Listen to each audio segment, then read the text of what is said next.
World of YouTube, Tearful Sight here. Another disturbing loss of, once again, another young child. 7-year-old. The picture you see right here is the last picture ever taken of this kid. And,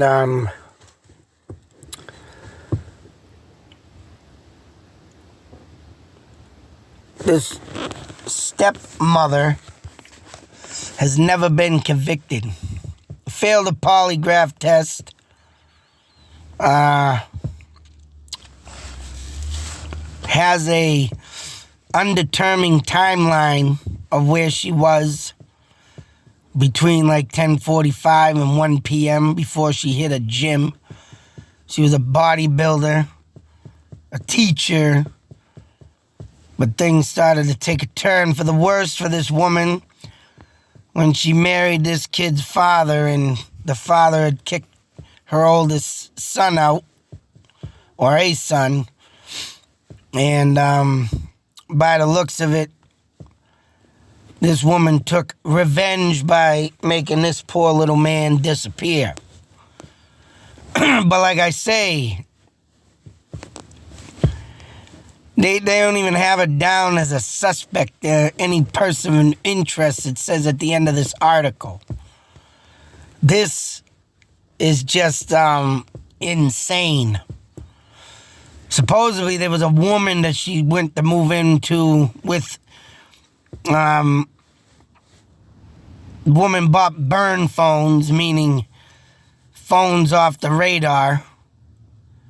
And she, too, has no explanation for whereabouts at a certain time. Only making it more suspicious, but for the law enforcement not to press the issue on this woman of being a murderer because her son got kicked out. And let alone she got the father divorced this woman, put a protective order on her because supposedly there was a type of illegal immigrant or foreigner that had an affair with the woman. But once again, the cops didn't look at him as nothing and probably threw his story away because he couldn't speak good English. He always needed an interpreter, but said that he's a landscaper, and this woman wanted her husband murdered out of her life, but they didn't take it seriously. But the new boyfriend with this stepmom, which is her right here, there's the father and there's his son. These are her two kids. I believe the baby is the father to the baby, but that older kid to the far right is her son from another marriage, the one that got kicked out. But, of course, she don't resurrect even meeting the guy and blah, blah, blah. It's one of them things, and law enforcement didn't take no interest in the story, probably, thinking it's probably a joke, but for the poor investigation, once again, there's a manhunt that went on for 10 days but was called off. Where the whereabouts of this kid is, where he was dumped, is right the question.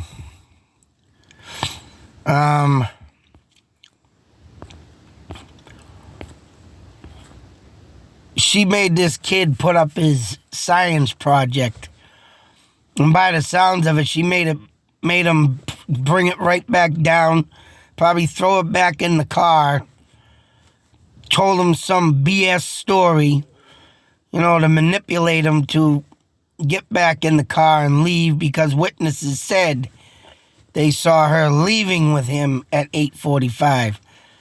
So, she went in there and literally had him set up this and then leave with him. And then do what she did. The baby supposedly had an earache and all that time she did drive. Well, actually, she said she drove around with the baby to soothe the earache, to let the medicine kick in because she had to go to the pharmacy to get earache medicine, right?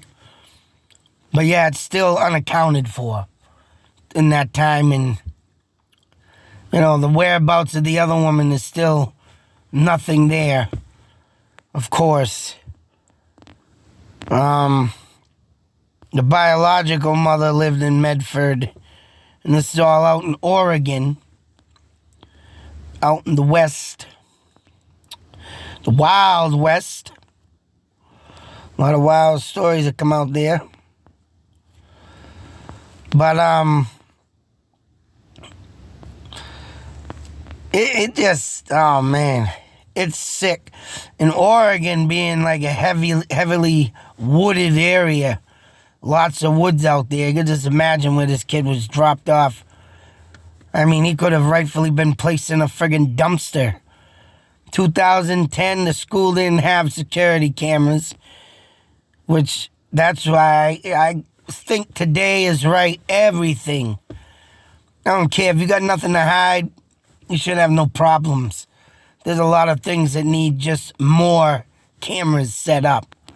End of story. Especially schools. And, and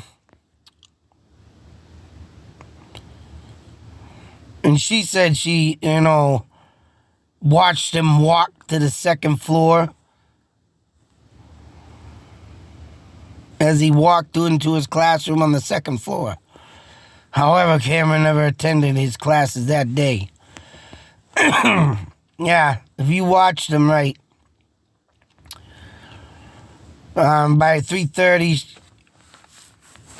yeah, if you watched him, you know where the hell he is. And school never called to ask or sent probably like a, I don't know what they do out there, but I know for the longest time, and it's been, I could say, as long as my kid's been in school,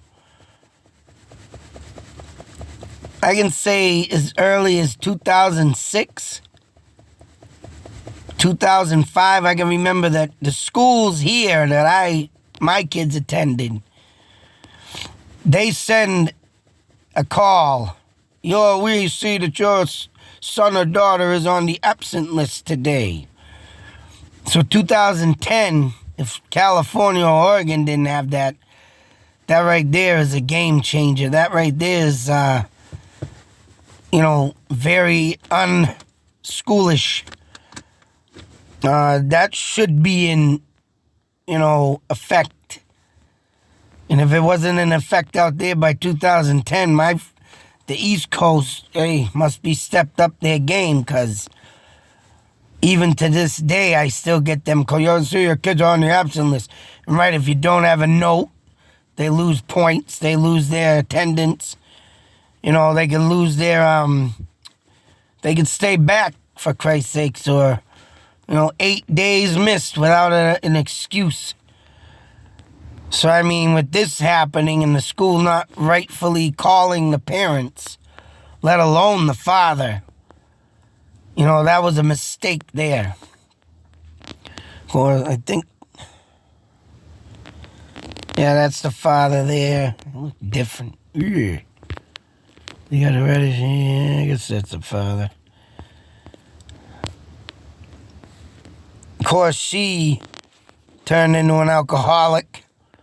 She was fired as an elementary school or a teacher or whatever for drinking and driving. Lost her license, of course, which is good. Don't need that crap around our kids. Whatever happened to a bodybuilding career? I mean, all the surveillance, of course, that was up at the time, at least until 10 a.m., 10:10, there was nothing. So 10:10, 11:30 a.m. can't be verified. Spent 80 minutes driving around Portland. So, I mean, if you got 80 minutes to dispose of a body, and there was no body found, and if this was two women, if the other woman had a thing in this, One thing is for sure, this woman being a bodybuilder, I'm sure she could dig a hole quick. Let alone, though, if she's ever read crime, and even though the thing... And that's one thing that did not say in this article dumpsters were searched. Just the forest around the school, everything around the school property. And then at that, at 1:21, she started posting photos on Facebook.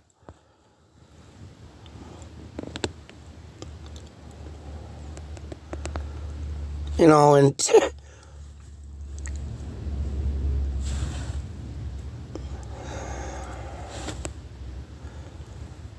heavily wooded area, the hills and bush. That's another thing that I would have searched, and I would expect any law enforcement to search. I mean, it don't say here the search, which was the largest in Oregon history. It's called off after 10 days. Now, it don't say, but if they didn't search dumpsters, which I think is the perfect crime to get away with if you hit it off on the right day, say so the dumpster day truck coming in. And right, if you figure that out, which this woman had plenty of time to do, that's one thing that you have to hope and wish don't happen to a loved one that becomes missing. Because once that body hits the landfill and say so they, don't have no eyewitnesses seeing some suspicious stuff happen around a dumpster, let alone surveillance, then you get away with the perfect crime there. Because once that dozer starts running over the body and burying it with other trash, that's it. I mean, to find the killer, you got to think like the killer. And honestly, if that's what I believe happened, that or she did dig some type of hole and buried him. I mean, that's the only two factor things that I could think that would be the fact of this being the perfect murder. Because, like I say, this woman's still out. She's still living. She even changed her name to Terry Vaquez. So, I mean, and I can just imagine the men she meets and gets involved with. Because, like I said, the second boyfriend or after this guy divorced and left her, supposedly he put a protective order on himself. So whatever that woman still got going through her mind, boy, losing her oldest child and, getting kicked out, and he's probably all messed up now, who knows. She's definitely all messed up.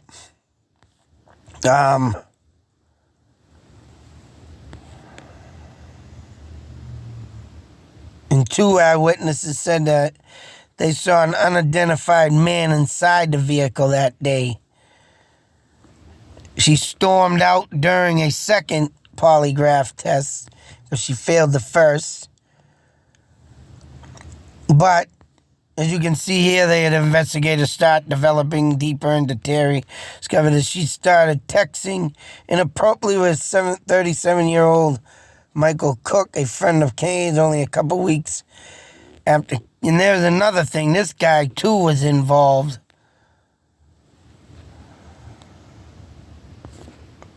She's posting about the gym instead of her missing stepson. And then there's the Rudy, the landscaper.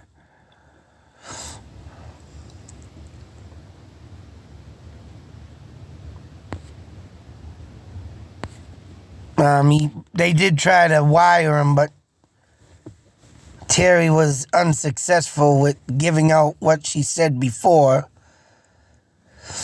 There's the affair thing. Barely spoke English and often needed a translator. Terry denied ever knowing Rudy at all. But yet, when he went and talked to her with the mic on, seems that they had a good conversation there. This is where and I just want to get to the, she did appear on the Dr. Phil show. Revenge, because, Kane was cheating on her.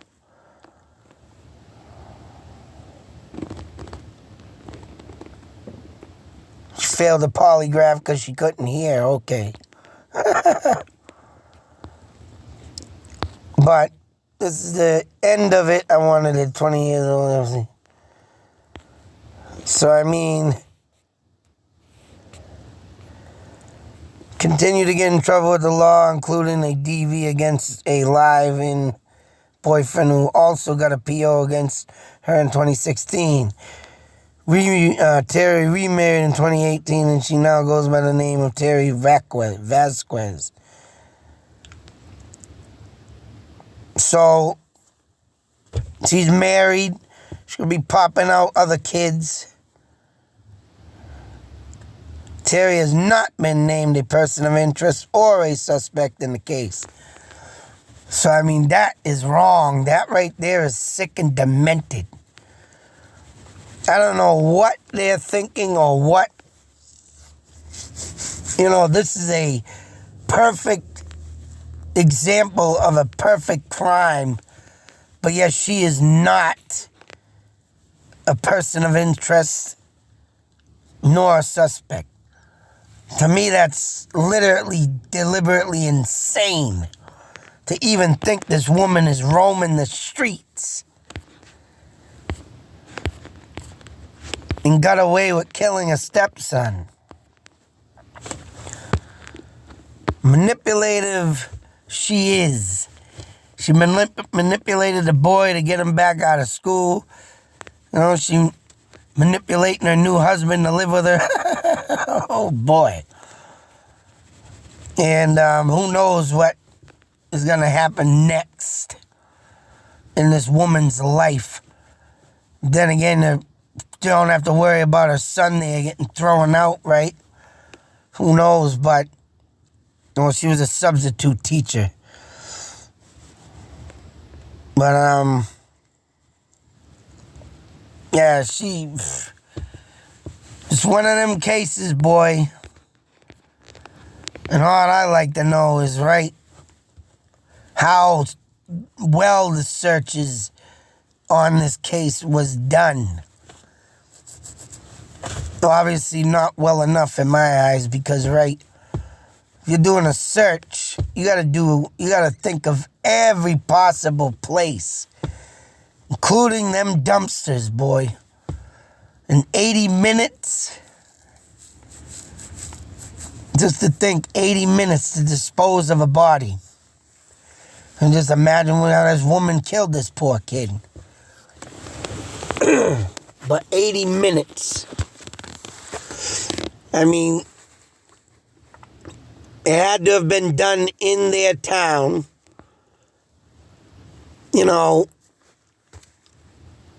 And I rightfully think either a dumpster or, a burial somewhere. Something short, quick, and in town. You're not going to go, say, half an hour, say out of town, half an hour back, hour out. You ain't got enough time. Then you got to dig a hole, unless she pre-dug that hole. Or let alone looked up the dumpster to write what day the truck comes. One of them dumpsters that are just hidden, behind a building or something, where you will not be seen. Maybe a company out in a wooded area type thing. So, that's the first thing I would say. Every dumpster throughout this town, secluded, not secluded, it doesn't matter. Get checking dumpsters. That would have been my first command as an officer. And then the wooded areas would come after burials. But what else could be done to make this kid disappear? Unless she did the old concrete shoes. Threw them in a swamp, lake, pond. But still, right? What was in the vehicle of Terry? Were there any, like, stuff there that commenced murder? All the things that are not mentioned into this. That's what gets me the most, man, when you got the less information. Even though if you do have full information, say like John Benet Ramsey, all this stuff, and you still can't catch a murderer. It's insane. It's insane. Nuts. But till that next video, folks, take it if anybody sees this woman on the street. Just have to give her a good nice punch in the nose. Sick. B-I-T-C-H. Sicko. And hopefully one day this boy is recovered. Give this poor little guy a moment of silence.